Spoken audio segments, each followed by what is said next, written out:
सभी को नमस्कार, मेरा नाम अभिषेक है और आप देख रहे हैं 2 अक्टूबर 2025 के इम्पोर्टेंट करंट अफ़ेयर को जो सभी प्रौद्योगिकी परीक्षाओं के लिए इम्पोर्टेंट है। आइए शुरुआत करते हैं अपने पहले करंट अफ़ेयर के साथ जहाँ पर क्राइम इन इंडिया 2023 की रिपोर्ट 2025 में आ गई है। अब इस रिपोर्ट को पब्लिश करने वाली संस्था का आपको नाम बताना है जिसमें ये दर्शाया गया है कि 7.2% राइज हुआ है कॉग्निजिबल क्राइम्स में। तो आपको बता दें कि इस रिपोर्ट को पब्लिश करने वाली जो संस्था है उसका नाम है एनसीआरबी। अब एनसीआरबी क्या है सबसे पहले इसको जान लेते हैं। तो NCRB national crime record bureau है जिसकी स्थापना 11 मार्च 1986 को हुई थी। अगर इसके हेडक्वार्टर की बात करें तो ये नई दिल्ली में है। वहीं अगर डायरेक्टर की बात करें तो इनका नाम है आलोक रंजन और जो पेरेंट डिपार्टमेंट है इनका वो है मिनिस्ट्री ऑफ होम अफेयर्स। अब आइए रिपोर्ट के कुछ बातों को जानेंगे लेकिन उससे पहले इस न्यूज़ को समझ लेते हैं कि ये किससे संबंधित है। तो देखिए सबसे पहले आपको मालूम होना चाहिए कि जो इंडिया का क्राइम लॉ है उसको कंप्लीटली रिवैम्प कर दिया गया है।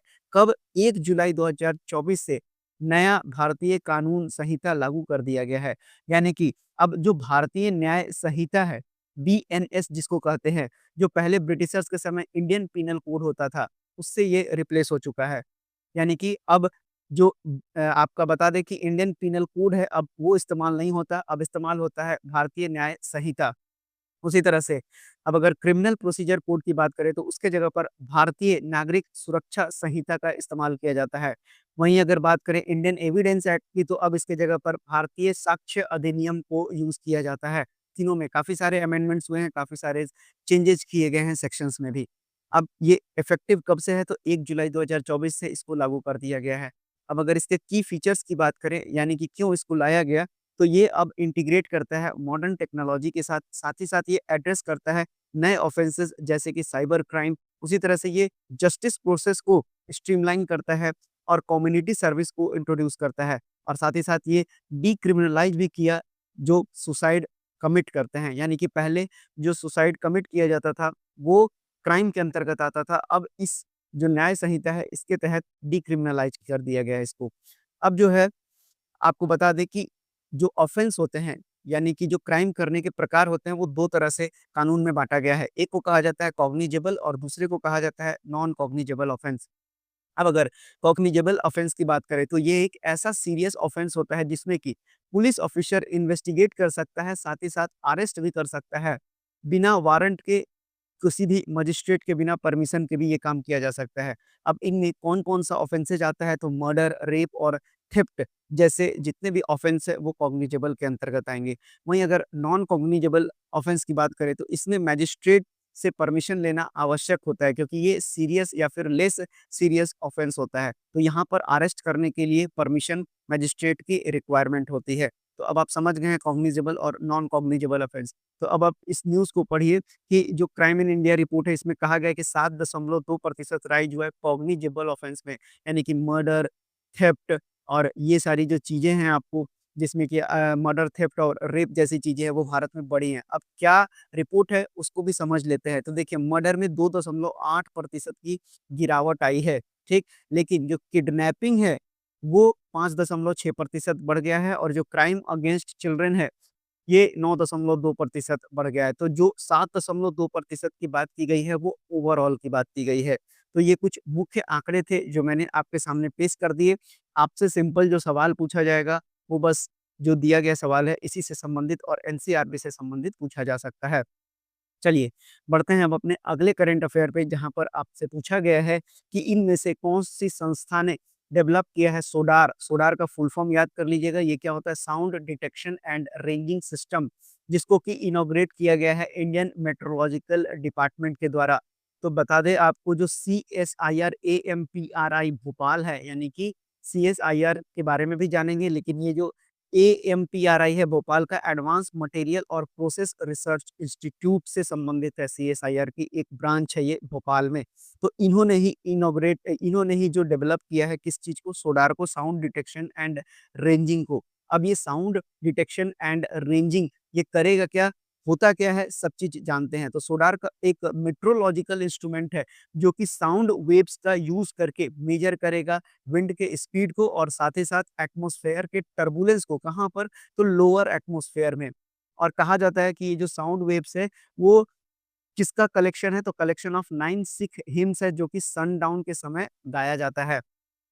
अब जो सोडार सिस्टम है इसको डिज़ाइन इसलिए किया गया है, तो मैंने आपको बता दिया कि ये मीटरोलॉजिकल इंस्ट्रूमेंट है, तो मीटरोलॉजी के बारे में ये स्टडी करेगा। तो इम्पोर्टेंट है, आने वाले परीक्षाओं में, सभी परीक्षाओं में ये सवाल पूछा जाएगा। अब अगर बता दें आईएमडी के बारे में, तो इसका फॉर्मेशन 15 जनवरी 1875 को हुआ था और वहीं अगर डीजी की बात करें तो मृत्युंजय महापात्रा साहब हैं, इनका नाम हमेशा पूछा गया है और आगे भी पूछा जाएगा। अब अगर सीएसआईआर की बात करें तो ये council of scientific and industrial research है, जिसकी स्थापना 26 सितंबर 1942 को हुई थी और अभी जो इसके डीजी हैं, डायरेक्टर जनरल, इनका नाम है एन कलाई सेल्वी। याद कर लीजिएगा, इंपॉर्टेंट नाम है ये सब, काफ़ी ज़्यादा इंपॉर्टेंट है जो आपके आने वाले सभी प्रतियोगी परीक्षाओं में देखा जा सकता है। आइए बढ़ते हैं अब अपने अगले करंट अफेयर पे, जहाँ पर आपसे पूछा गया है कि छत्तीसगढ़ का कौन-सा डिस्ट्रिक्ट है जो भारत का पहला मैरिज यानी चाइल्ड मैरिज फ्री डिस्ट्रिक्ट बन गया है। Child marriage free India campaign के तहत, यानी कि भारत में बहुत सारे कैंपेन चलाए जा रहे हैं जिस वजह से चाइल्ड मैरिजेज को रोका जा सके और ये रुक भी रहा है, इसमें कोई दो मत शक की बात नहीं है।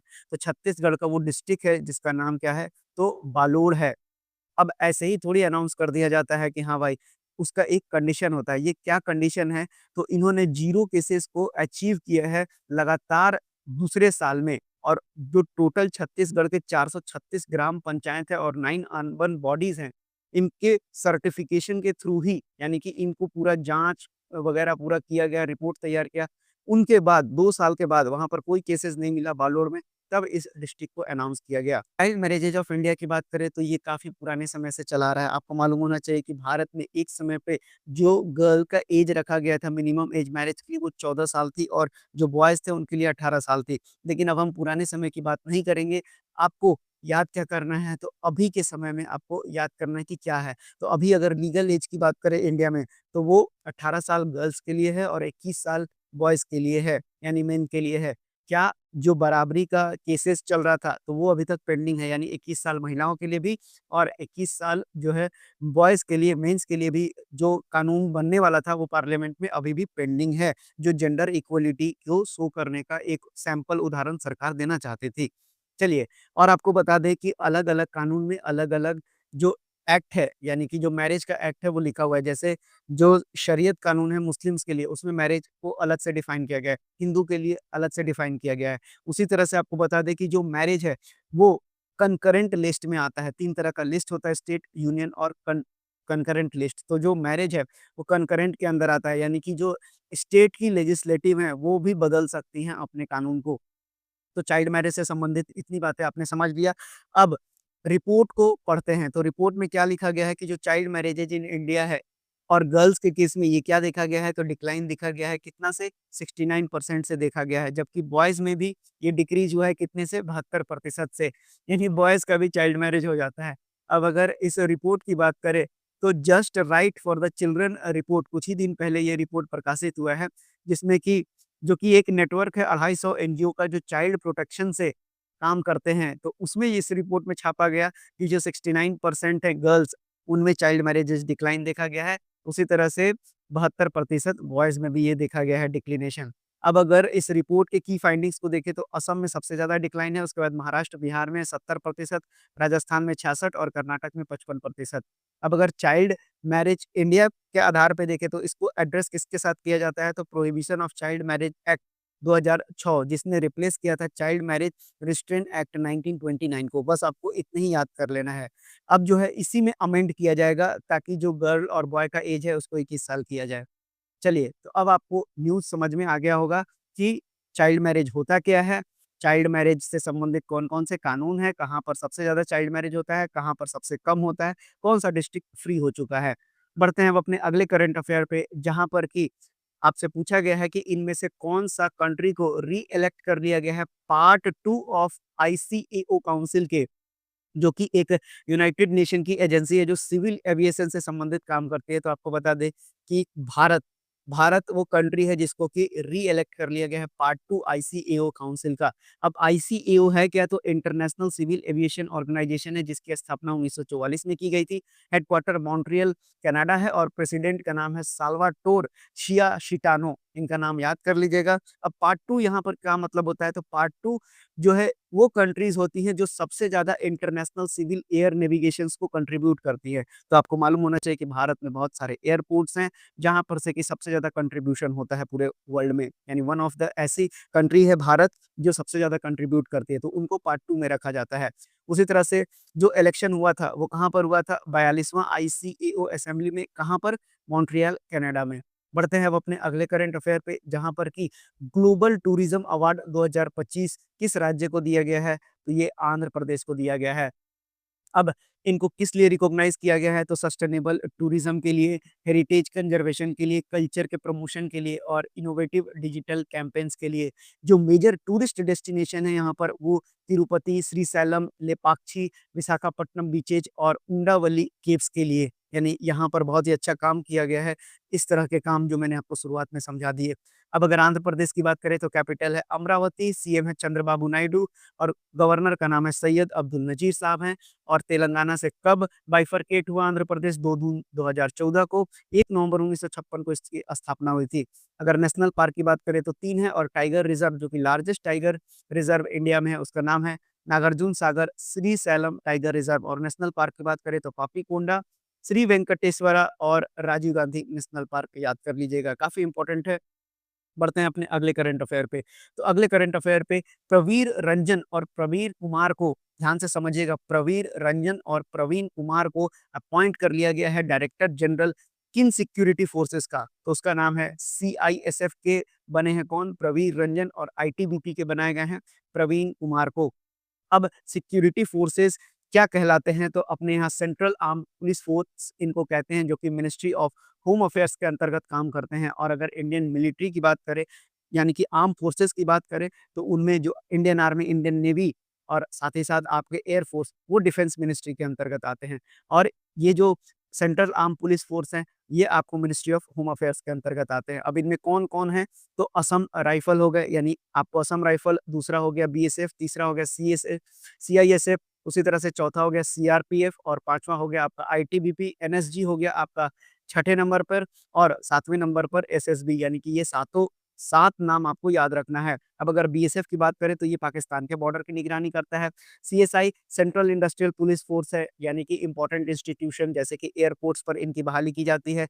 उसी तरह से CRPF जो इंटरनल इंसर्जेंसी होती है, नक्सलवादी वगैरह पुलिस को सपोर्ट करना, ये इनका काम होता है। ITBP चाइना से जहाँ बॉर्डर लगता है जैसे भूटान पर, वहाँ पर ये निगरानी करते हैं। उसी तरह से NSG टेररिज्म को काउंटर करने के लिए बनाया गया है, और SSB सशस्त्र सीमा बल, वो नेपाल और भूटान की निगरानी करते हैं बॉर्डर की। अब अगर बात करें तो CISF की स्थापना कब हुई थी? तो 10 मार्च 1969 में, जिनका मोटो है प्रोटेक्शन एंड सिक्योरिटी, यानी संरक्षण एवं सुरक्षा। और एक्ट कब का है? 1968 का। उसी तरह ITBP की बात करें तो एक्ट 1992 का है, याद कर लीजिएगा। 24 अक्टूबर 1962 में इसकी स्थापना की गई थी। शौर्य, दृढ़ता, कर्म, निष्ठा, ये क्या है? इनका मोटो है। और DG के बारे में आपका क्वेश्चन तो ऑलरेडी बना हुआ है। चलिए बढ़ते हैं अब अपने अगले करंट अफेयर पे, जहाँ पर 10वां टाइफून हिट किया है वियतनाम को, फिलीपींस को तबाह करने के बाद। तो उसका नाम क्या है? बुआ लोई। याद करते चलिएगा, कुछ दिन पहले मैंने रगासा भी पढ़ाया था। अब बुआ लोई याद कर लेना है। अब अगर बात करें टाइफून की, तो टाइफून जो है चाइना सी और जो पैसिफिक ओशियन है वहाँ पर कहा जाता है। हरिकेन्स कहाँ कहा जाता है? तो West Indian island, Caribbean sea और अटलांटिक ओशियन में आने वाले जो साइक्लोन्स हैं उनको हरिकेन कहा जाता है। वहीं अगर ट्रॉपिकल साइक्लोन की बात करें तो इंडियन ओशियन में इसे कहा जाता है, और विलीज विलीज ऑस्ट्रेलिया में कहा जाता है। वहीं अगर वियतनाम की बात करें तो कैपिटल हनोई है, वियतनामीज डोंग यहाँ की करेंसी है, और फाम मिन चिन ये यहाँ के प्राइम मिनिस्टर हैं, याद कर लीजिएगा। चलिए अब बढ़ते हैं अगले करंट अफेयर पे, जहाँ पर तेलंगाना ने सेट किया है नया Guinness world record celebration of Bathukamma festival के दौरान। अब बथुकम्मा फेस्टिवल से संबंधित और ये जो Guinness book of world record बनाया गया है, इससे संबंधित कौन-सी बातें सही हैं? तो इसका ऑर्गेनाइजेशन कहाँ किया गया था? तो सरूर नगर स्टेडियम हैदराबाद में आयोजित किया गया था, बिल्कुल सही है। पहला रिकॉर्ड जो था वो फ्लोरल डेकोरेशन के लिए दिया था, जिसका कि वज़न 7 टन था, और हाइट कितनी थी? तो 63.11 फीट जो है इसका हाइट था, और विड्थ कितना था? 11 फीट था। और जो सेकंड रिकॉर्ड था वो 1354 वुमेन, यानी कि बहुत ज़्यादा गैदरिंग किया गया था वुमेन्स के द्वारा, और परफॉर्मेंस किया गया था डांस का।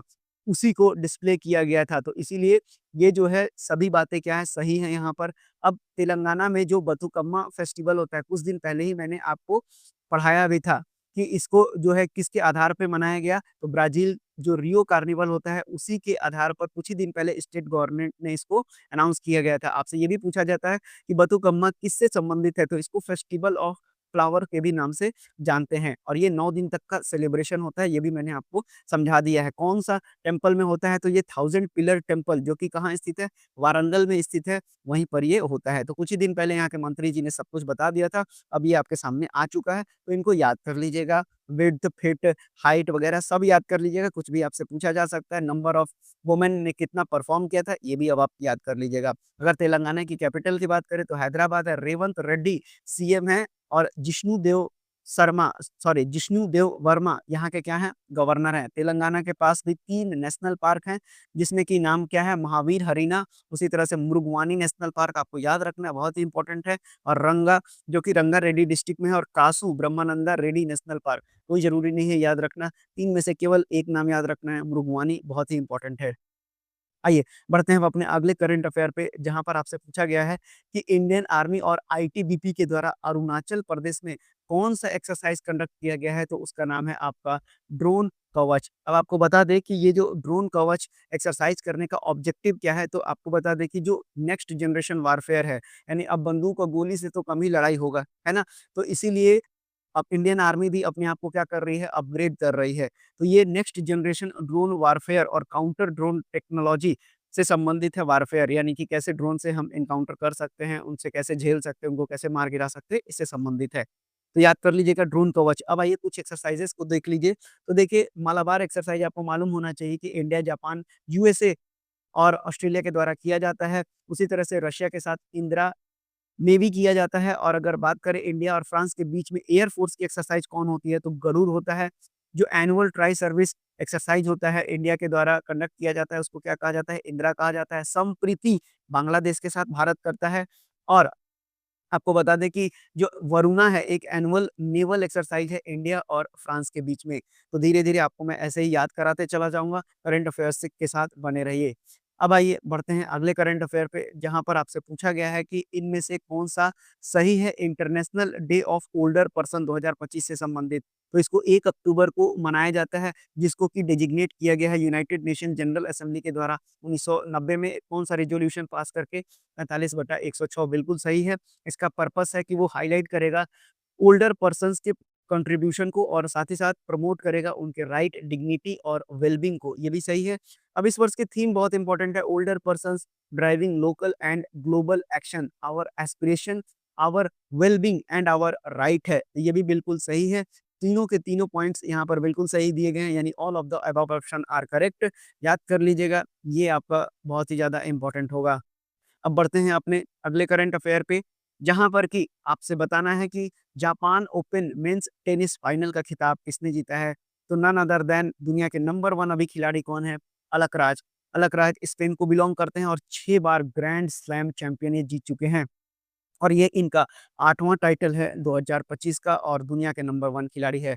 अब अगर बात करें कि ऑस्ट्रेलियन ओपन किस कोर्ट पे खोला जाता है, तो ये खेला जाता है हार्ड कोर्ट पर मेलबॉर्न में। वहीं अगर फ्रेंच ओपन की बात करें तो ये खेला जाता है आपको क्ले कोर्ट पर, कहाँ पर, पेरिस में। और विंबलडन की बात करें तो ये ग्रास कोर्ट पर खेला जाता है लंदन में। और यूएस ओपन की बात करें तो ये हार्ड कोर्ट पर खेला जाता है न्यूयॉर्क सिटी में। ये थे आपके 2 अक्टूबर 2025 के इम्पोर्टेंट करंट अफेयर्स, जो आने वाले सभी प्रतियोगी परीक्षाओं के लिए इम्पोर्टेंट था। साथ ही साथ अगर कोई भी डाउट और सजेशन हो तो कमेंट बॉक्स में लिखना मत भूलिएगा।